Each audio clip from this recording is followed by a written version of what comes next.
Hello and welcome to today's webinar on the 3 steps to develop a profitable multiplex. Thank you to the more than 1,000 realtors, developers, and investors across Greater Vancouver and the Fraser Valley that have joined us today to learn more about the new opportunities resulting from BC's upzoning mandates. My name is Robina. I wear the marketing hat at Laidler Academy. It's an exciting day today to help the real estate community understand some of the boldest regulatory changes in real estate. Our commitment to you is to support you in achieving your business and personal goals. Laidler Academy offers real estate sales and multifamily development, coaching, and training programs that allow real estate professionals to grow their business, restructure their time, and select the right investment properties for themselves and their clients. A few housekeeping notes for today. There will be Q&As at the end of today's session, so please use Zoom's Q&A features for your burning questions. You may also upvote the questions you want to have answered as well, and our team will watch these closely to answer them at the end of the webinar. Now, it's my pleasure to introduce you all to Bill Laidler, president of Laidler and former top-performing realtor turned real estate developer with 88 units in construction and over 400 units in development, to offer his expertise on the 3 steps to build a multiplex. Over to you, Bill. Thank you, Romina. Well, let's get started. Coming on 10 o'clock. Thank you for being here. Thank you for investing into your real estate career, and we look forward to being part of it with you. Today, we're talking about developing a profitable multiplex, and it's the follow-on presentation from January, where the province announced a number of housing mandates, including allowing for multiplexes on single-family properties across BC. In that December report, when these announcements were made, one of the key questions we are waiting for is how large of a multiplex can a developer build? How big will the units be? And what will the FSR be in each zoning bylaw? In the report, when the province announced these mandates, they have provided examples. First, a 4-plex on a 50-foot lot at a 1 FSR. And secondly, a 6-plex on a 50-foot lot at a 1.5 FSR. This was the only clue that we had in terms of what the province was going to be suggesting to cities, and each city has their own discretion to identify what FSR they would like to propose within their cities. As a recap, the requirements for having 4 to 6 units on each single family property. First, lots over 3,014 square feet will qualify for at least 4 units, 3 stories in height, 3 stories and 11 meters in height. The lot coverage would be between 40 and 50% as presented by the province, with discretion for parking in 4 units developments. For lots that were within 400 meters of a frequent transit network, and a frequent transit network is defined as a bus that goes every 15 minutes, weekdays and on weekends, the province is mandating 6 units, also a minimum of 3 stories in height and 11 meters. Up to 60% lot coverage for 6 units developments, and no parking requirements are allowed to be mandated by the cities. The properties that are excluded: the province specifically excluded industrial land, agricultural land reserve, federal crown land, environmentally sensitive areas, which includes floodplains, hazard areas, and potentially tree protection, heritage properties, parcels over 1 acre in size, any land that's not connected to both city water and sewer, and properties that are within a TOA designation cannot build multiplexes. They are intended for the higher density condo developments. The key information that we're waiting for: first off, whether the units can be sold as strata or whether the cities would require them to be held as secure rental. Secondly, the unit size and floor space ratios as previously mentioned. Third, what the new amenity cost charge calculations would be. Fourth, whether the development permit guidelines that the cities will enact on the form and character for each design would be cumbersome, and it is subject to a council vote, and how strict each council will be in enforcing the design of these multiplexes. Fifth, the servicing capacity and whether any upgrades off-site will be required with each multiplex development, and which properties identified by the city will be excluded based on the slide before. Where are we now? We have the 4 bills that have been approved, allowing for the multiplexes, the TOA areas, which won't be the subject of this presentation, and the new amenity cost charge. Each city to update their zoning bylaw by June 30th of this year, and to update their official community plans by December 31st of 2025. On April 3rd of 2024, the province announced a 4th bill, a 4th housing mandate, and this mandate may have just as much, if not more, impact on real estate development, and is getting almost no coverage in the media. What this 4th bill allows for is for cities to require off-site servicing work up until the building permit approval. This means even for single-family homes that have no rezoning, there may be new off-site upgrade requirements, and the cities have the discretion to identify what those are up until the building permit stage. Previously, we would know through rezoning and development permit what our off-site upgrades would be, and this is now being extended to the building permit stage, creating potential risk for our developments not knowing what the off-site upgrades will be or the extent of those costs. So if there's one thing to take away from today's webinar, if nothing else, is to go to your civil engineers, talk to the civil engineers at the city, and clarify what the implications of this bill will be and what costs may be added to the development, including whether in-stream applications are excluded and how this may affect the timeline of when we will be confirmed costs in our development projects. Other changes within this bill included changes to some of the density bonus regulations, introduction of exclusionary zoning, a new rental protection measure, and also the ability for cities to require transportation demand measures as part of developments. What is your motivation for learning about multiplexes? If everyone can please take a moment in the chat and answer one of these 4 questions about why you're here. General knowledge, to increase your quality of service, for yourself to personally develop multiplex properties, or a combination of above. Excellent. It's a fairly even split, with many people being here for a combination of above. Well, thank you for investing into yourself, into your clients, and looking at this opportunity as a new business avenue for yourself and in your business. In order to help you move forward, we have announced a new course at Laidler. It's a 6-week intensive starting in the summer of 2024. It's going to start with how to source sites, complete feasibility studies, the pricing of property, including hard costs, soft costs, and financing, reviewing contracts of purchase and sale and acquisition strategy, the design and city approval process, including the list of all consultants required to complete a multiplex, joint ventures and GP/LP fundraising, and finally, the Laidler Academy Business Essentials. If you're interested in being part of this course, we're limited to having 50 applications by the end of next week. We're going to have a number of really important guest speakers, including Adam Perry, leading the sourcing sites and feasibility studies. He's the VP of acquisitions at Mosaic Homes and actively buying TOA sites in our communities.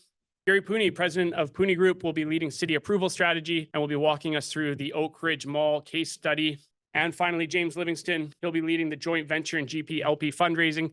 James raised over $400 million for real estate development projects, and he is one of the main principals at Lightwell. And let's get into it. Our agenda for today: why develop a multiplex in Vancouver? Then we'll move into Metro Vancouver city updates as of April of 2024, review some feasibility studies and some site plan examples, and then how to turn your equity faster for investors, talking about the importance of using deposit protection insurance. We'll send you the Laidler feasibility checklist, and you can use that within your business for yourself and your clients. This webinar is for you. This webinar is for you if you are a realtor representing detached home clients in Metro Vancouver. You're planning to grow your business through real estate development. You're an investor, builder, developer transitioning from single-family construction to multifamily developments. As a summary of who I am: I'm the president of Laidler Academy, Laidler Developments, and Laidler Trusted. I was a real estate agent for 7 years, turned multifamily developer, top 5 performing agent in RE/MAX of Western Canada. Through that time, as I was selling real estate, was able to purchase over $20 million of real estate development properties. And as Ramina mentioned at the beginning, we have 688 units under construction and 400 more in developments, mostly in the Tri-Cities. And I share that with you because real estate development really changed my life. This is a photo of us breaking ground at Sitka House earlier last year.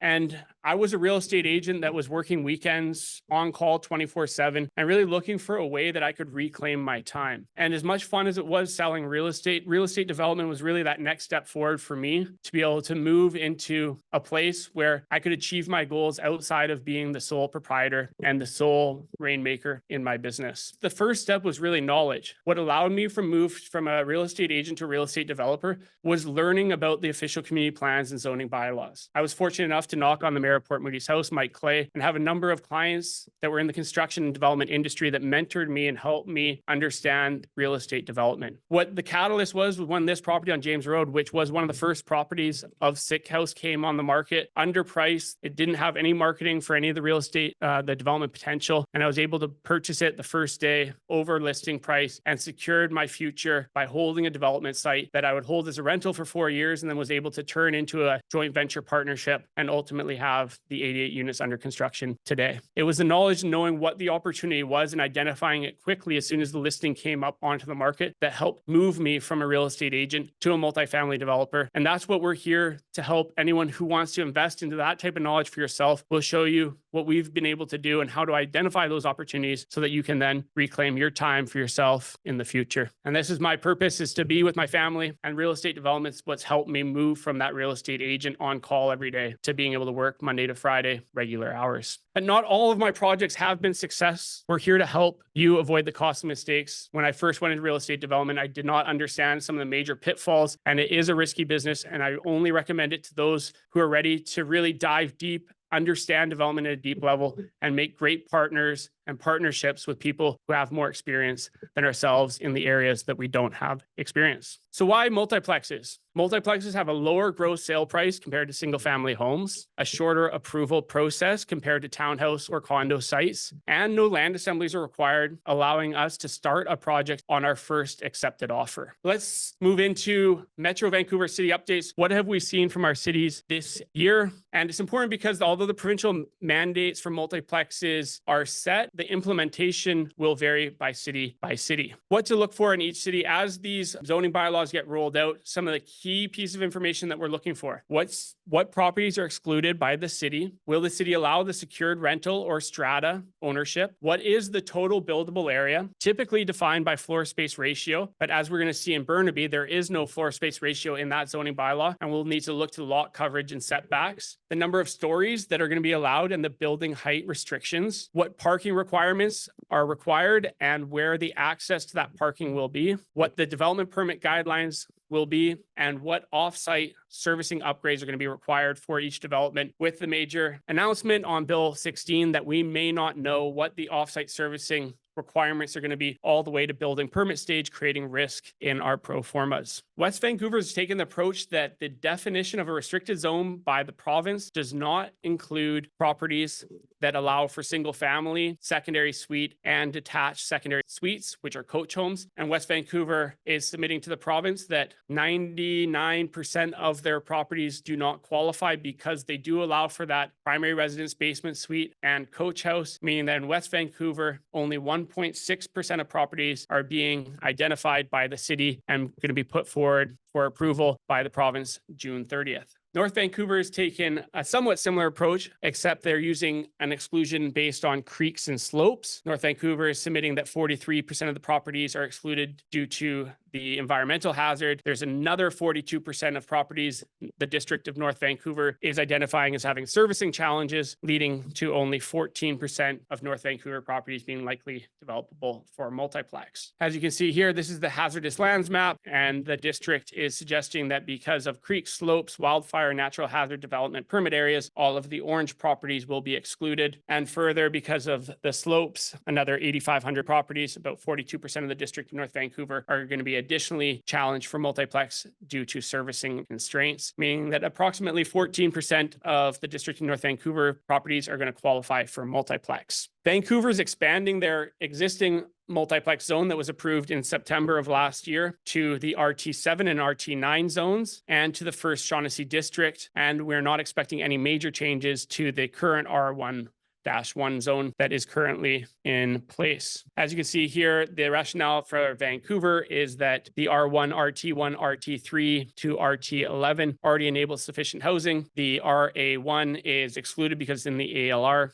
and any property that is in a TOA would also be excluded, which means the changes are needed for the RT7, RT9, and the First Shaughnessy District. Burnaby is the first city to present its draft zoning bylaw. In this draft zoning bylaw by Burnaby, there is no defined floor space ratio, and this is written in the report by city staff as intentional to create more flexibility in the multiplex developments. Burnaby has increased the height limitation from 3 stories to 4 stories, up to a 40-foot building height, and allowing for that 40 to 50% lot coverage, only 2 parking stalls for 4-unit developments, and no requirements for 6-unit multiplexes. Some site plans for Burnaby. As you can see here, there is the potential to add a principal building off the back lane with a main house in the front. If you have wider lots, you can do detached 4-unit developments, maintaining the building separations, the front and rear setbacks. If you have a skinnier lot, site plans proposed by Burnaby would be for a duplex style development where you have 2 units off the back and 2 units in the front. And then there's also potential for row homes where you have 6 units that would be independent title, 3 independent titles, a rear unit and a front unit, building separation setbacks. A fairly good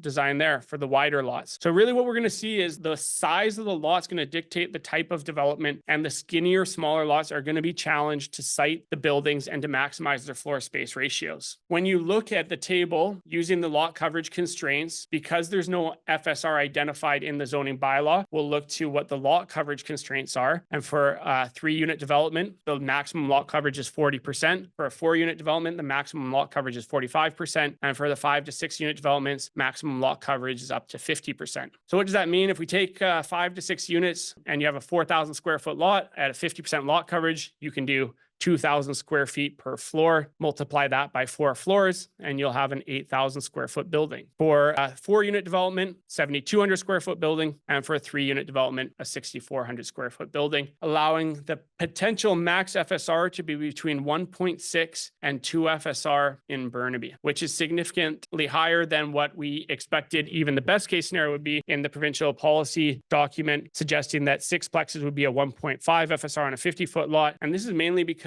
Burnaby's taken the position that instead of doing 3 stories, they're allowing that 4-story, which is allowing that extra density and appears to be a very favorable development-friendly zoning bylaw. Now, just because lot coverage allows for this FSR, you also have design considerations and the setbacks to take into account. And many or most of the Burnaby properties will not be able to maximize that FSR potential because of those design constraints. To give you an example, if you took a 33-foot lot in Burnaby with that 45% lot coverage, each floor would be maxed out at 1,800 square feet. If you're putting 4 units on each lot, each property would have a floor plate of 450 square feet. Fairly small. I'll recap that again. If you can do 1,800 square feet per floor and you have 4 buildings, each floor on each unit will be limited to 450 square feet. It's hard to imagine how a 450 square foot floor could accompany all the rooms required, a stairwell to the higher levels, and a strong living space, which means you may have to look at different ways to design the buildings. They won't be traditional townhouse style. We may be looking to go to more stacked designs where you have a ground floor garden cottage with exterior staircases up to units above. And on much larger lots, it's going to be much easier to have the flexibility to maximize that FSR because it gives you more space to move your units around and for more flexible design possibilities.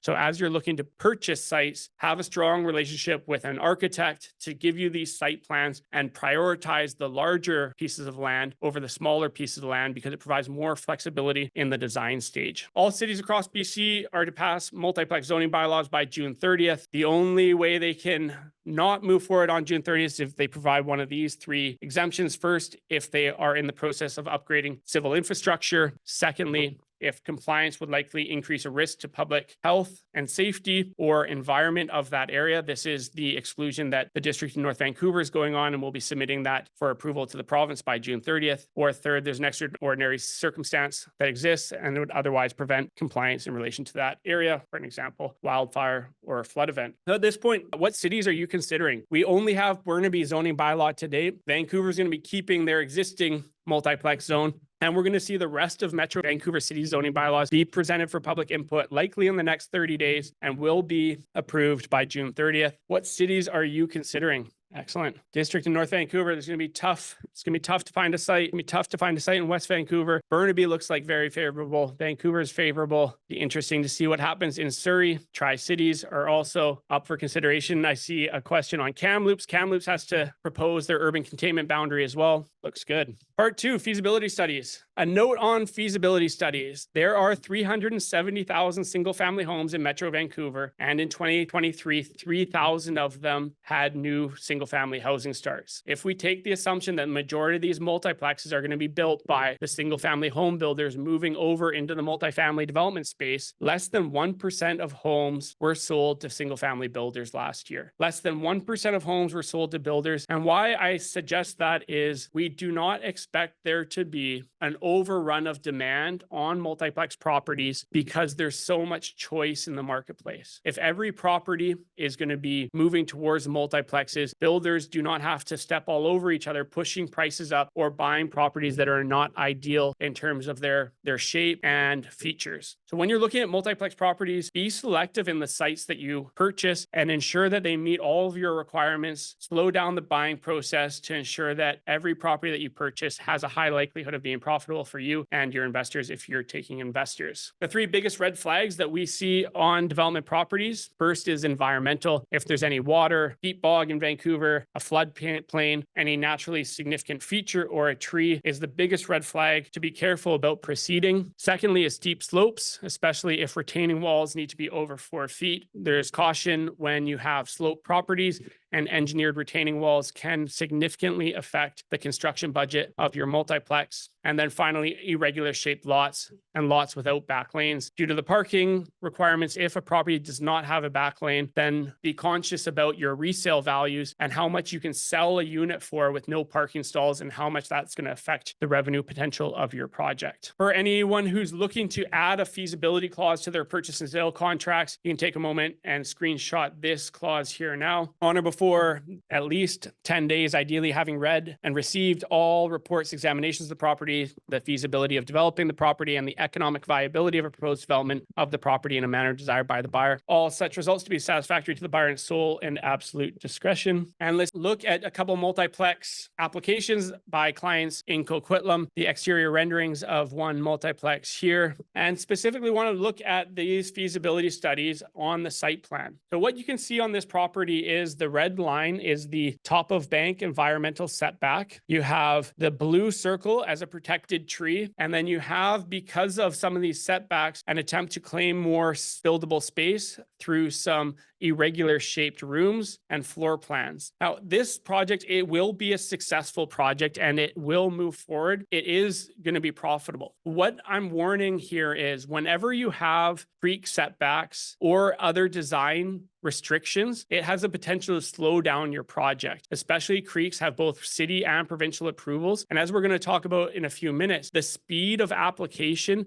is one of the biggest factors on the profitability of your project. Let's take a comparison to another Coquitlam property that does not have any environmental restrictions and is a square lot. It's going to be much faster through the design stage and approval stage with these standard building designs where there's no external bodies that need to approve or are in the approval process. You can see that there's 8 parking stalls off this back lane, and you have a square building that's going to be very efficient in your construction costs. A warning on this project, and one of the off-site requirements is there was a road dedication, and again is the importance of working with your civil engineer to identify if there's any off-site servicing works that needs to be upgraded, or if there's any roads identified in the city's planning documents that may affect your development. So when you're looking and evaluating development projects, look at the downside risk. What is potentially going to slow down your approval? Because the holding time is some of the most costly time to your project. If you take a project that expects a 20% return and you can achieve that return in 1 year, it's much different than purchasing a project that you'll have a 20% return. That 20% return is going to come over 3 years, reducing your annual return to less than 7%. I'll reiterate, the time of project has the biggest impact on your yearly return. And the more complicated features of the sites that you're selecting, the more risk it's going to slow you down and it's going to cause your yearly return to decrease. And ultimately, if you have investors, will be the biggest risk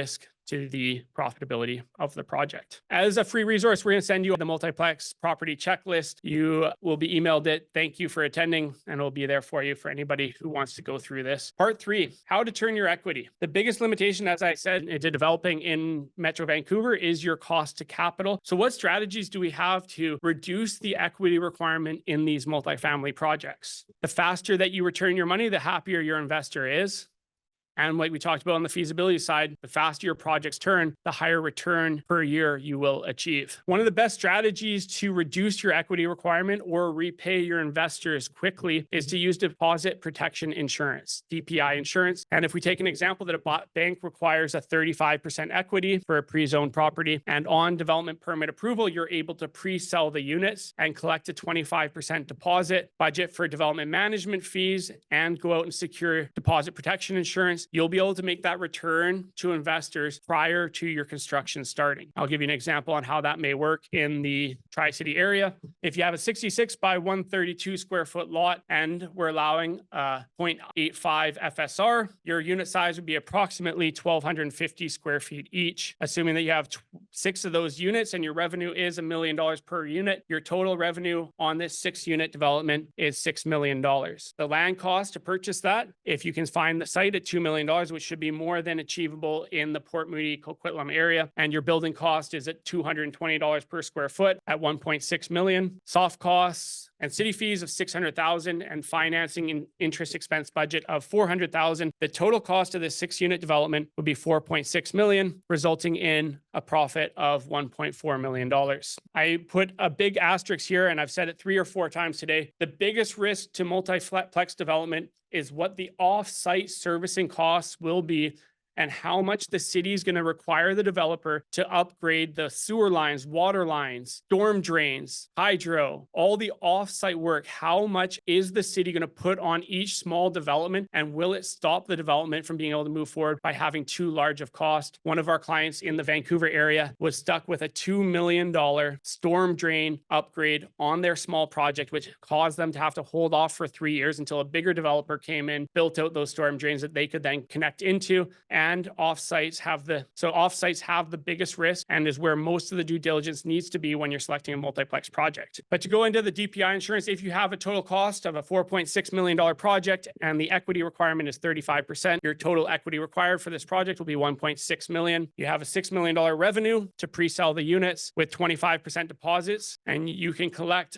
almost all of your equity in deposit money. In addition to that, as the development manager, charging a 4% development management fee, a potential for another $200,000 of equity to be rolled in as working capital, meaning that with deposit protection insurance, the deposits by your pre-sale purchasers, and your management fee, you can raise almost $1.7 million, replacing the total equity required, repaying your investors, and moving into construction without having to have much money in. This also does not include any land lift. If you're able to secure sites that appraise for higher, you can roll some of that equity into the project, significantly reducing your equity required to get these projects off the ground and started, moving them forward as soon as they're pre-sold, recapitalizing that money to go do more projects. The key takeaway here is the investor timeline. The speed that you can pay back your investors will lead to happier investors and lower equity costs. At best case scenario, with deposits on pre-sales on these multiplexes, you can have your investors paid back by the time you get to pre-sales, which could be a very short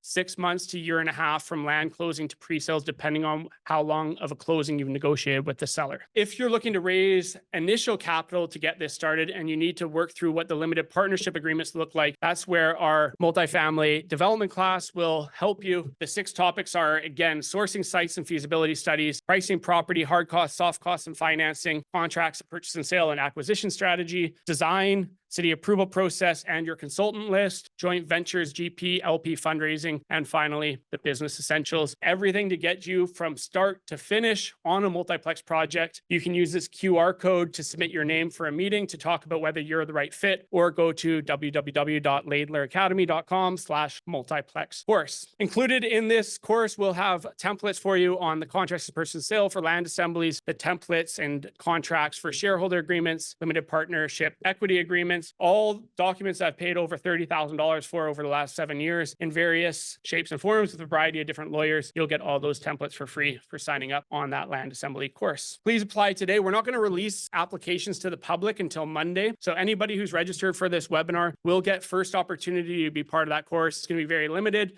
It's going to be a great opportunity to work directly with myself, Gary Pooney, Adam Perry with Mosaic Homes, and James Livingston. Which brings us to the Q&A session. We have about 25 minutes of question and answer. Ramina is going to come back in. She's going to help facilitate. You can upvote any questions that you have, and I will ensure to get these answered for you now. Thank you, everybody, for submitting your questions. Please make sure to use the Q&A features. I know some people have been entering their questions into the chat here, but if you put it into the Q&A section, it'll help us prioritize to get those answered for you. Can laneway houses or individual multiplexes be stratified, sold separately with the new bylaw? It appears, yes. Burnaby is the first city to answer that question definitively, and Burnaby will allow the units to be stratified and sold separately. Every other city will announce what their requirements are by June 30th. In the report to City Council by Burnaby staff, they suggested that the province was strongly encouraging them to allow for the stratification. And I do expect the majority of cities will allow these units to be stratified and sold. That will be mainstream across most cities. Thank you for the question. Another question is, when is Richmond zoning going to come out? I guess this will vary from city to city, correct, Bill? Yeah, we expect all the cities across Metro Vancouver to propose their draft bylaws within the next 30 days. Burnaby's came out 2 weeks ago, and majority of cities will roll them out for public input in the next 30 days so that they can have final adoption by June 30th of this year. So a very technical question here, Bill. Can a 32-foot by 122-foot lot in Burnaby qualify for a multiplex? So it's just shy by 1 foot in terms of width. There is no width requirement in the current bylaws for the multiplexes. So yes, it will qualify. It's going to be more of an architectural question about what is the design of your units going to look like. But we expect a 30 to 33 foot lot. There'll be design options out there to provide a decent plan forward. Vancouver has much more 33-foot lots in the multiplex space. You're likely going to be some sort of stacked design. But yes, a 32 by 122 square foot lot in Burnaby should qualify for 4 units. Vic is asking, what about properties that have a building scheme on title? I.e., can a multiplex be built on a subdivision in Morgan Creek? I'm not familiar with Morgan Creek specifically. The provincial policy document specifically stated that building schemes that were in place and valid before December 6th will remain in place and they must be followed. It went on to say that cities can no longer require new building schemes that would restrict the multiplexes, but anything that was valid as of December 6th will remain to be valid. A side note on building schemes and covenants, we did have a client that was looking to get those building schemes removed from their title. And their argument was that the original developer who the building scheme was in favor of is now no longer in existence. And they're going through a court process to have that removed because there's no one to enforce it. But any building scheme is valid in relation to multiplex. And if you want to have it removed, you have to talk to a lawyer to see whether it's still valid and go through the court process to have it removed from title if they think it's not valid. Another really great question, Bill. Do lots need lane access to maximize FSR? So number one, they do not need to have lane access to do a multiplex. If your question is specifically around FSR, potentially. So in Burnaby, for example, you have to be able to provide 2 parking stalls on site for a 4-unit application. So you must be able to at least get those 2 parking stalls. And then it becomes a design consideration. As long as the property is large enough and you can put the 4 units effectively on the property, then you will be able to move forward without a back lane. There is no specific restriction like many other cities right now that require the back lanes for multiplexes. According to the province rules, there's no requirement for the back lane. And Burnaby has taken the approach that you can get access from the front or the side if you do not have a back lane. But that will vary by city by city. Bill, a question from Angie Liu. Is there any way to get BC Hydro to service projects faster? My first project, I tell you about the mistakes that I made. My first project, we had a major BC Hydro challenge, and it caused us to lose some of our pre-sales. And unfortunately, there is no magic pill in terms of getting BC Hydro and the city and the development team to coordinate a faster way. The only suggestion that I can make is that there are some civil engineers who are approved with BC Hydro that may be able to move you along the line faster, but it's just one of those things. It's an unfortunate part of our development industry and we just got to deal with it. Another question here. This is in reference to one of the examples shown earlier from Robbie. For the example, Tri-Cities 0.85 FSR, what sizes are the units being built and sold for at 1 million each? I did that example at a 1,250 square foot unit. So if it was an 8,500 square foot lot, then you would have 6 1,250 square foot units, estimating at $1 million each. A couple of people are asking about the course. When is it starting and how much is it? So it starts in the summer of this year, and it will be less than what you get paid for selling a house. We'll be able to release all that information to you on the meetings, but it's going to be worth every penny. And I highly encourage you, if you are looking to get into multiplexes, to submit your name in the application form so that we can meet one-on-one and talk about whether it's the right option for you. The last thing that we're going to do is bring people into the course that may be exposing, may not be ready for it, or we don't feel like are good fits. So please submit your name, and I look forward to working with you and building a long-term relationship with you. A question about back lanes again, Bill. Are they required to build 4 to 6 units? In Burnaby, they're not required. In Burnaby, the bylaw states that access can be from the front and the side, and each city will have its own interpretation on access. At Burnaby, it's the first city to bring out their zoning bylaw, and they do not require back lanes for multiplexes. A question about the course: will a sample pro forma be provided? Not only will a sample pro forma be provided, but Adam Perry at Mosaic Homes will be leading that session, and he'll be walking you through everything that they do at Mosaic Homes to analyze the feasibility of the property. He'll walk you through the pro forma and how they determine each number, and there will be an in-depth discussion on pricing property, as it's one of the most important parts of the development cycle. So yes, we will have good training, great training on pro formas. There was a question from someone in the audience asking about what that 4% development management fee was on the example shown. I would suggest anybody moving into multiplex development, especially having investors, you consider being the development manager for the project, which means you're going to coordinate with all the consultants, lead a majority of the decisions, and ensure that the timelines are hit. And in exchange for doing that work, you budget a 4% development manager fee, or approximately $200,000 per project that you would either be paid monthly or that you can roll into the development project as your equity. Charles is asking, he has a 6,000 square foot house, 50 in width in Burnaby. What's the potential for multiplex for a property like that? So the first step is you look to see how far away are you from a frequent transit network. If you're within 400 meters of a frequent transit network, which is a bus that goes every 15 minutes, you would qualify for a sixplex. If you're not within 400 meters of a frequent transit network, then as long as none of the other exclusions that we covered today apply, you would qualify for 4-unit development. We are getting a lot of very similar questions to this, sharing, the lot sizes and locations. For everybody in the audience with that similar question, I will be dismissing that for now. But if you have any other burning questions, you're more than welcome to reach out to us directly after this webinar. Bill, another question here. No change to Vancouver R11 with the new provincial legislation. Very large lots with 9,000 square feet, but small frontage is still only 4 units? Question mark. Yes. Up to now, the R1-1 has not been altered. The report that the city of Vancouver put forward was that the R1-1 is excluded because the provincial housing mandates only apply to single family and duplex properties. The multiplex zone already has sufficient number of units, and there has not been any proposed changes to the R1-1 to date. To answer some of your previous questions on specific properties, take a picture of this slide here. This slide is the overview of what can be built according to the provincial housing mandates as a baseline, and then you'll be looking to each of your cities to see how this is adjusted. But at a baseline, if your property is over 3,000 square feet, it qualifies for at least 4 units. If it's within 400 meters of the frequent transit network, it gets boosted to 6 units, and then 3-story height minimum, 40 to 50% lot coverage, and then no parking stall requirement for 6-unit developments, and parking stalls at the discretion of the city for 4-unit developments. Another question here from Anise. How will home warranty play into all of this? Especially if you're building for investors, is it ideal to be using their own warranty? To use your own warranty, how will home warranty be? You'll have to, if you're building for yourself to live in, if you're selling units, then you're going to need to have the home warranty for the units that you're selling.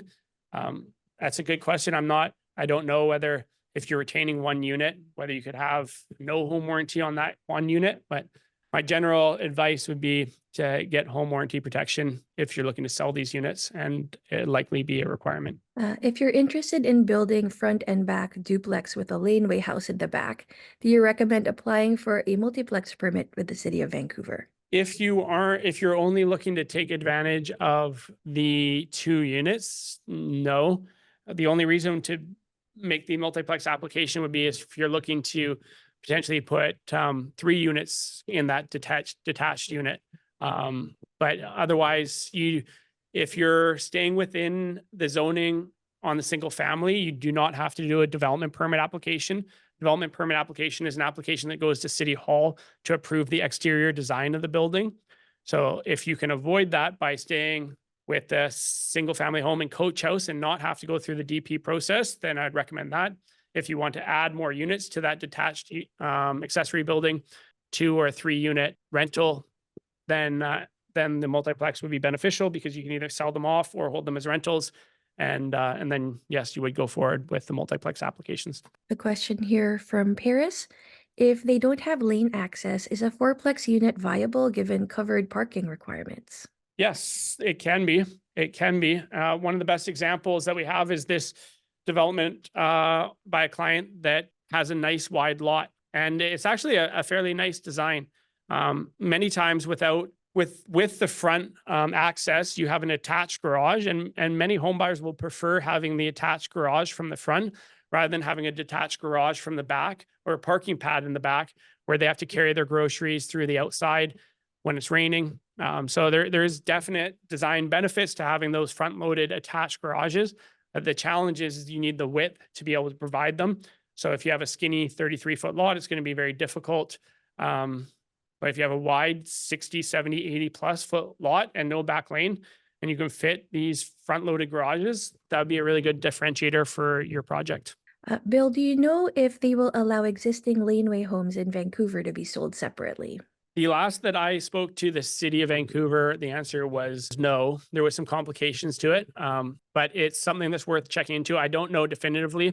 So the question you would want to ask is, can I stratify my coach home and sell it? I will ask the question and I'll get back to everybody because it's a really good question and a really good way to add value for your clients is to stratify your existing coach homes and sell them off. It's a Perfect. strategy that we've been interested in. We're working with some of the Laidler Academy agents on, and it's a very good question. Great. A question from Maziar. Do you know if standard designs or plans are coming soon? If I know that some have been shared already, but do you know if there's more potentially? I am not familiar with any more beyond that. The city of Coquitlam piloted this project 3 years ago, and there was very little uptake from the standard designs. And I expect that most developers will choose to use their own designs. But I am not aware of any further beyond what's already been released. A question from Ryan. Are pre-existing multi-unit rentals on RT7 in Vancouver allowed to be converted to multiplex to sell off, or would it need to be built brand new from scratch? It's a similar question that we were asked. Well, I will get back to you. This variation of if it's an older building in a different zone, then it's going to be much harder because you're going to have to move it from whatever you're going to have to move it to the multiplex zone, which requires a rezoning process potentially. And then the other consideration is the age of the construction, because this could be considered a conversion, which would require you to update the building to today's BC building code. So older 1970s multiplexes may be more difficult to stratify. But this is a question that I will get back to everybody on. I'll look into it in Vancouver and see what the feedback is. Question from Kurosh. Would 1.6% of West Vancouver land availability be accepted by the province? We don't know. The province is looking for the exclusions to be submitted, and they will evaluate them. There's potential. It said the provincial mandates suggested that it would only apply to properties that were single family and duplex zoned. And if they're already allowed to do 3 units, then technically it doesn't encompass what the original provincial mandates were. So the province would either have to revise what their mandates were or find a different interpretation of it to require it. As a sidebar, political, I don't think the province is going to want to start a big fight with West Vancouver. And if the rest of the cities have decent uptick, they may let some more flexibility happen in West Van, but that's a personal opinion. And that's more of a political question on the province's strategy and how much pushback they want to take and how hard they want to fight leading up to potentially an election year this year. Question from Rob. Are all units to be the same size in a multiplex?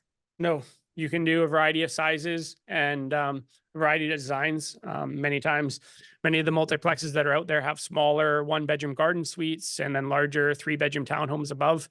There is flexibility, and in Burnaby, we did not see a minimum unit size requirement.